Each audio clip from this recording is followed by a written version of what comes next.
सियावर रामचंद्र की जय। श्री रामानंद भगवान की जय। श्री राधे राधे। भक्तों, विरक्त संतों के आश्रम में जो सब कार्य संभालते हैं, अर्थात आश्रम के अध्यक्ष के बाद जो होते हैं, उनसे छोटे मुख्य, उनको अधिकारी कहा जाता है।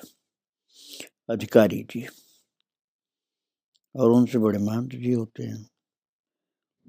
तो श्रीमठ में जहाँ गुरुदेव भगवान श्री रामानंदाचार्य जी महाराज विराजते थे, वहां अब अनंतानंद जी अधिकारी हो गए थे, आश्रम के अधिकारी। आश्रम के अधिकारी का तात्पर्य श्री मठ का सारा कार्य देखना श्री अनंतानंद जी महाराज का कार्य था। गुरुदेव की सेवा में जैसे जल में कमल रहता है ना, ऐसे रहते थे। संसार के सब कार्य सेवा के करते थे, लेकिन संसार का कुछ भी उनको स्पर्श नहीं होता था। जैसे जल का स्पर्श कमल को नहीं रहता है, जबकि वो जल में ही रहता है। साथ ही आचार्य भगवान की आज्ञा अनुसार योग साधना में तथा जप तप दिन रात लगातार सावधानी पूर्वक करते थे। और भगवान श्री राम जी के प्रत्यक्ष दर्शन का विरह भी उनको होता रहता था। यद्यपि भगवान राम जी थे उनके गुरुदेव, लेकिन वो राम रूप में नहीं, संत रूप में दिखलाई पड़ते थे। गुरु प्रदत्त मंत्र जपते जपते जपते जपते एक दिन ध्यान लगाया तो तुरैया दशा में पहुंच गए, जो चतुर्थ दशा होती है, जागृत स्वप्न सुषुप्ति तुरैया। तो ध्रुव लोक का दर्शन करके प्रकृति से परे पहुंचने पर अपार तेज चमकता हुआ दिखलाई दिया। और जब समाधि से उठे तो आचार्य भगवान के पास, अर्थात भगवान श्री रामानंद जी महाराज के पास बड़े प्रसन्न मन से आए और अपना अनूठा अनुभव सुनाया। गुरुदेव भगवान के चरणों में निवेदन किया कि श्री राम मंत्र की महान गरिमा मैंने आज प्रत्यक्ष देख ली। श्री राम मंत्र का बड़ा सुखद प्रभाव दिखलाई पड़ा। गुरुदेव, इसकी इन महाराज राम मंत्र की उत्पत्ति कहाँ से हुई है, तो हमें सुनने की इच्छा है। आचार्य भगवान ये प्रश्न सुनकर के प्रसन्न हो गए और गुप्त रहस्य बताने लगे। भगवान आचार्य अर्थात श्री रामानंद भगवान ने कहा कि आदि सृष्टि में जब विष्णु भगवान की नाभि से कमल प्रकट हुआ तो कमल से ब्रह्मा जी प्रकट हुए। वो कमल पर ऐसे लगते थे जैसे भ्रमर बैठा हो। श्री ब्रह्मा जी बड़े सोच में थे कि हम कौन हैं, चारों ओर समुद्र है, हम कहाँ से आए हैं, कहाँ जाएं, मन में व्याकुलता हो रही थी। फिर उस कमल की नाल में वो घुस गए, परंतु उसकी गहराई की था नहीं पा सके। जैसे अंधा समुद्र में गिर गया हो तो घबरा रहा हो कि किधर तट है, कुछ मालूम नहीं। एक बच्चे की तरह से ब्रह्मा जी को व्याकुल देख करके श्री साकेत लोक में सबके संचालक भगवान श्री राम जी को, जो अखिल कोटि ब्रह्मांडों के स्वामी पूर्ण ब्रह्म हैं, उन प्रभु ने अपने नित्य पार्षद श्री हनुमान जी को कृपा करके ब्रह्मा जी के पास भेजा।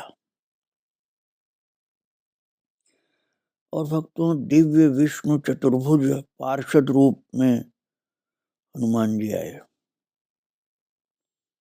दिव्य विष्णु चतुर्भुज पार्षद के रूप से हनुमान जी आए और उपदेश दे करके सृष्टि रचने को कहा। फिर भी ब्रह्मा जी को सृष्टि रचने की बुद्धि नहीं हो रही थी। तब श्री हनुमान जी ने साकेत में जाकर सब समाचार सुनाया। तो अनंत ब्रह्मांडों की स्वामिनी भगवती जगदम्बा श्री सीता जी ने कृपा करके कहा, हे कृपा निधान, आप श्री ब्रह्मा जी पर कृपा करके सृष्टि करने के लिए बीज मंत्र प्रदान कर दीजिए। तब भगवान श्री सीतानाथ अर्थात साकेतनाथ ने अपना मंत्र षडक्षर श्री राम मंत्र श्री सीता जी को बताया और श्री सीता जी ने वही राम मंत्र श्री हनुमान जी को सुनाया। पश्चात फिर ब्रह्मा जी के पास श्री हनुमान जी आए। श्री ब्रह्मा जी बड़े प्रसन्न हुए। उन्हें आशा हो गई कि अब हमें वस्तु मिलेगी। श्री हनुमान जी ने बीज मंत्र विधिवत प्रदान किया। भगवान का प्रिय वही मंत्र रूपी धन दे करके उन्हें धनी बना दिया। श्री ब्रह्मा जी ने बीज मंत्र का जप किया।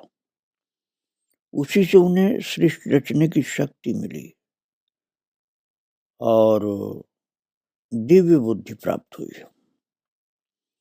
बीज रूपी राम मंत्र ध्वनि से ही संसार बना है और उसी मंत्र शक्ति से स्थिर भी है। पीछे ब्रह्मा जी ने कृपा करके श्री शंकर जी को वही मंत्र प्रदान किया था। श्री शंकर जी से अनेक ऋषियों ने वही मंत्र प्राप्त किया था और जगत में उस राम मंत्र का प्रचार इस प्रकार से हुआ भक्तों, जो मैं अभी तक सुना रहा था। अब तक वो रहस्य गुप्त था और भगवान श्री रामानंद जी ने कहा अनंतानंद जी से कि अब और वृत्तांत में तुमको सुनाता हूं। श्री ब्रह्मा जी से उसी बीज मंत्र को सनकादिकों ने प्राप्त किया था। उनसे फिर अन्य ऋषियों ने पाया। श्री अगस्त्य जी, श्री अंगिरा जी, श्री सुतीक्ष्ण जी, श्री शांडिल्य जी तथा आदि कवि श्री वाल्मीकि जी ने इसी मंत्र के प्रताप से भगवान का यश दर्शन सब प्राप्त किया। श्री शौनक जी, श्री हारित जी आदि ऋषियों ने तारक मंत्र से भवसागर से लोगों को पार किया था और स्वयं भी पार हुए थे।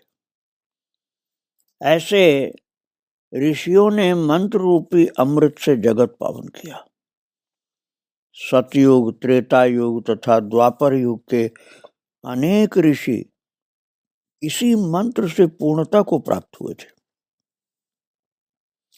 भगवान श्री रामानंद जी ने अनंतानंद से कहा कि अब मैं अपनी परंपरा सुनाता हूं कि जिस प्रकार हमें वो मिला है। भगवान श्री रामानंद जी ने कहा, श्री ब्रह्मा जी से महर्षि वशिष्ठ ने प्राप्त किया और श्री वशिष्ठ जी से श्री पराशर जी ने प्राप्त किया था। सबका सार ये मंत्र पराशर जी से श्री वेदव्यास जी ने पाया था और श्री वेदव्यास जी ने श्री सुखदेव जी को भक्ति का प्रचार करने के लिए दिया था।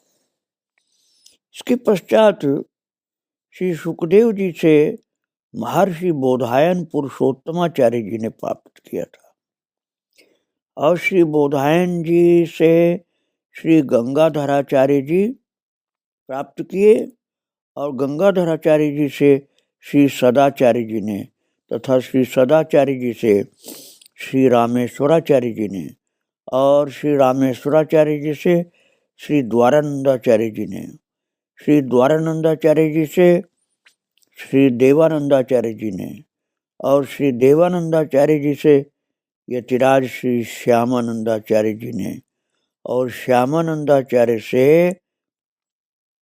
श्रोतानंदाचार्य जी ने तथा श्रोतानंदाचार्य जी से श्री चिदानंदाचार्य जी ने से प्राप्त किया था।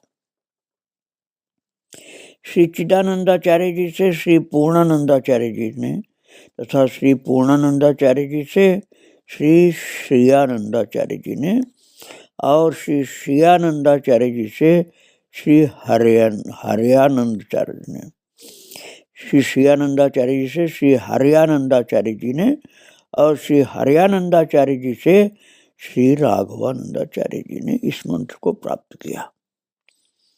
और यही श्री राघवानंदाचार्य जी भगवान रामानंद जी ने अनंतानंदाचार्य जी से कहा कि श्री राघवानंदाचार्य जी हमारे गुरुदेव हैं, जो जगत गुरु हैं, महान सिद्ध महान विद्वान हैं। वे काशी में श्रीमठ में विद्यमान हैं। इस प्रकार हमें परंपरा से यह मंत्र राज मिला है। भक्तों, ये मंत्र राज की बात की जा रही ना, ये साधुओं की गुप्त चीज है। इसको बोल करके हम नहीं बता सकते हैं और नहीं इसे पूछना चाहिए। ये दीक्षा में ही संत को मिलता है मंत्र। दीक्षा के अतिरिक्त अन्य किसी को नहीं दिया जाता है। संत को दीक्षा में मंत्र दिया जाता है। इसलिए कोई प्रश्न करेगा तो उसको उत्तर इसका नहीं दिया जाएगा। कई लोग पूछ सकते हैं कि वो क्या है मंत्र, तो महाराज ये मंत्र बताया नहीं जा सकता। इस प्रकार से प्रश्न करने पर आपको उत्तर नहीं मिलेगा। इसलिए प्रश्न ये करना नहीं चाहिए, क्योंकि गुप्त होता है। तुलसीदास जी ने भी कहा ना, जोग जुगुत तप मंत्र प्रभाव फालई तबई जब करिए दुराऊ। अर्थात इसको छिपा कर रखना चाहिए। इस प्रकार से बताना नहीं चाहिए और पूछना भी नहीं चाहिए, पूछने पर बताना भी नहीं चाहिए। ये परंपरा प्राप्त होता है और परंपरा मैंने अभी आपको सुना दी। भगवान श्री रामानंदाचार्य जी तक की परंपरा मैंने सुनाई आपको, किस किस प्रकार से परंपरा प्राप्त था। और काशी में श्रीमठ में विराजमान श्री राघवानंदाचार्य जी ही भगवान श्री रामानंदाचार्य जी के गुरुदेव थे। उनके द्वारा रामानंदाचार्य जी को यह मंत्र राज प्राप्त हुआ और उन्होंने बतलाया, भगवान श्री रामानंदाचार्य जी ने अनंतानंदाचार्य जी को, इस प्रकार हमें परंपरा से यह मंत्र राज मिला है। परम दिव्य श्री राम षडक्षर मंत्र राज का जगत में इस प्रकार अवतरण हुआ है। यह रहस्य सुन करके श्री अनंतानंद जी परम आनंदित हुए और गदगद हो गए। पश्चात एक प्रश्न और किया कि हे महाराज, श्री राम जी का स्वरूप कैसा है? एक विष्णु क्षीर सागर में सोने वाले कहे जाते हैं, एक विष्णु उपेंद्र स्वर्ग के कहे जाते हैं, एक विराट विष्णु कहे जाते हैं, एक भूमा विष्णु कहे जाते हैं, एक विष्णु जगत का पालन करते हैं, एक विष्णु नारायण ऋषि कहे जाते हैं। इस प्रकार शास्त्रों में कई विष्णु कहे गए हैं। फिर दशरथ नंदन श्री राम जी किस विष्णु के अवतार है? ये रहस्य और समझाने की कृपा करें। तब हंस करके आचार्य भगवान ने कहा, सुनिए और सुनकर अपना संशय दूर कीजिए।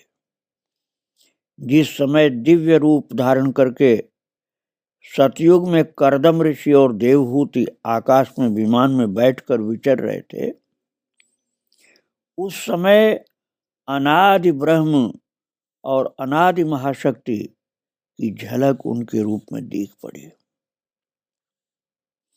वो झलक श्री ब्रह्मा जी ने देखी और दिव्य अनुभव में निमग्न हो गए। प्रभु का सगुण रूप ध्यान में आने से विज्ञान विकसित हुआ। जगत की उत्पत्ति और लय का कारण वही है, ऐसा ज्ञान उदय हुआ। वही विज्ञान लिए हुए कपिल भगवान करदम देवहूति के द्वारा उत्पन्न हुए श्री कपिल जी ने माया और संसार के रहस्यों को वर्णन कर तत्व विचार का मार्ग दिखलाया।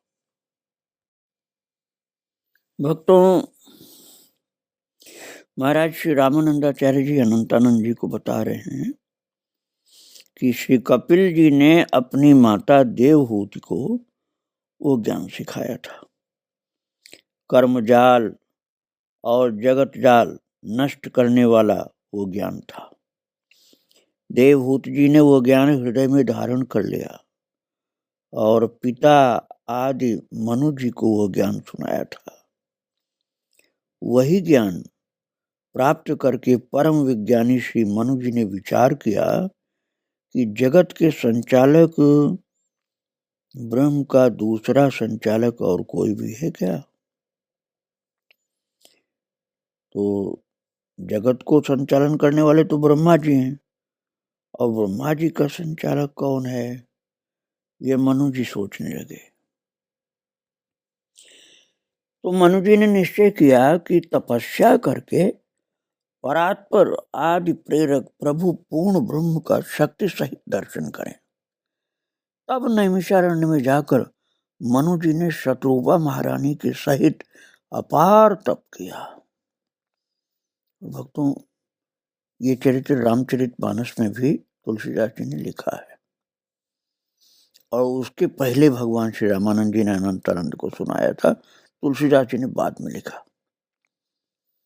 तो जब नैमिषारण्य में जाकर मनु जी ने शत्रुपा महारानी के साथ अपार तप किया, तो श्री ब्रह्मा, श्री विष्णु, श्री शंकर, ये तीनों देवता मनु जी के पास वरदान देने आए, पर उन्होंने कुछ नहीं मांगा। वहां लिखा न, विधि हरिहर तप देख अपारा, मनु समीप आए बहुबारा। तुलसीदास जी ने भगवान रामानंद की बताई हुई इस बात को लिखा है वहां, और वो वरदान देने के लिए आए थे, लेकिन उन्होंने कुछ नहीं मांगा। तब मनु शत्रुपा की भक्तिपूर्ण तपस्या से प्रसन्न होकर परात्पर ब्रह्म महाविष्णु श्री राम जी शक्ति सहित प्रकट हुए, और पूर्ण ब्रह्म श्री राम जी दशरथ नंदन होकर जगत में आए। जब जीवन मुक्त ऋषियों से महाराज ये सब बात बताई गई थी भगवान के द्वारा, तो वो राम जी का श्री विष्णु से भी अनंत गुना प्रभाव में सुंदर रूप देखा। उनके हृदय में श्री राम भक्ति उत्पन्न हुई। श्री राम जी परात्पर ब्रह्म हैं, ऐसा जान करके श्री राम भक्ति रूपी अमृत की धारा से सब संसार पवित्र हुआ। और जो तुमने कहा अनेकों विष्णु हैं, उनका रहस्य भी सुनो। तो महाराज जी बोलते हैं, भगवान रामानंदाचार्य जी, कि श्री नारायण, श्री भूमा, श्री उपेंद्र, श्री क्षीर सागर निवासी, आज कोई दूसरे नहीं, ऐसे अनेकों रूप धर के अनेक प्रकार की लीला एवं एक ही श्री राम जी ही करते रहते हैं। जिसकी दिव्य दृष्टि नहीं है, वो किस प्रकार इस दिव्य रहस्य को समझेगा। जो कहता है ये अवतार 16 कला के हैं, ये अवतार 12 कला के हैं, वो अज्ञानी है। परात्पर श्री राम जी के तत्व को वो नहीं जानता। पर ब्रह्म परमात्मा आनंद घन श्री राम जी प्रकृति मंडल से परे अपने साकेत धाम में रहते हुए भी अनेकों रूप से समय समय पर आकर अनेकों लीलाएं जगत में करते रहते हैं। ये सुंदर रहस्य सुन करके श्री अनंतानंद जी ने आचार्य भगवान के चरण कमलों को धोकर चरणोदक पान किया। भक्तों, उस समय यवनों का राज्य था। भगवान रामानंद जी, अनंतानंद जी, ये लोग जब विराजमान थे भूतल पर, तब यवनों का अपने भारत देश में राज्य था। साथ ही आपसी कलह की आग भी जल उठी थी। अलग अलग मतों का विरोध बढ़ गया था। देवता और दैत्यों के संग्राम की भांति अज्ञान के कारण युद्ध भी हो जाता था। उस समय वैष्णव की संख्या कम थी, इसलिए वो दुखित होकर के भगवान को पुकार रहे थे। और पंचमकारी तामसी सिद्धि वाले जो वामपंथ के अज्ञान के कारण लोगों को गलत मार्ग में भटका रहे थे, वे लोग दल बना करके श्री रामानंदाचार्य जी को परास्त करने के लिए आश्रम पर आए, क्योंकि वे अज्ञानी लोग ये नहीं जानते थे कि भगवान है ये। आचार्य भगवान की बढ़ती हुई कीर्ति से चिढ़कर वे सहस्त्रों की संख्या में मिलकर लड़ने आए थे। उन सब ने माया रची तामसिक शक्ति के द्वारा, शेर और सांप प्रकट कर दिए। वे सिंह सर्प दौड़े आते, पर आश्रम में पहुंचते ही नष्ट हो जाते थे, क्योंकि भगवान रामानंद स्वयं ईश्वर थे। जैसे ओले बरसकर थोड़ी देर में गल जाते हैं, ऐसे ही उनकी माया वहां पहुंचते पहुंचते गल के खत्म हो जाती थी। जब उन सिद्धों का माया जाल नहीं चला तो वे बड़े क्रोधित हो उठे और माया की स्त्रियां बनाकर आश्रम में प्रकट कर दी।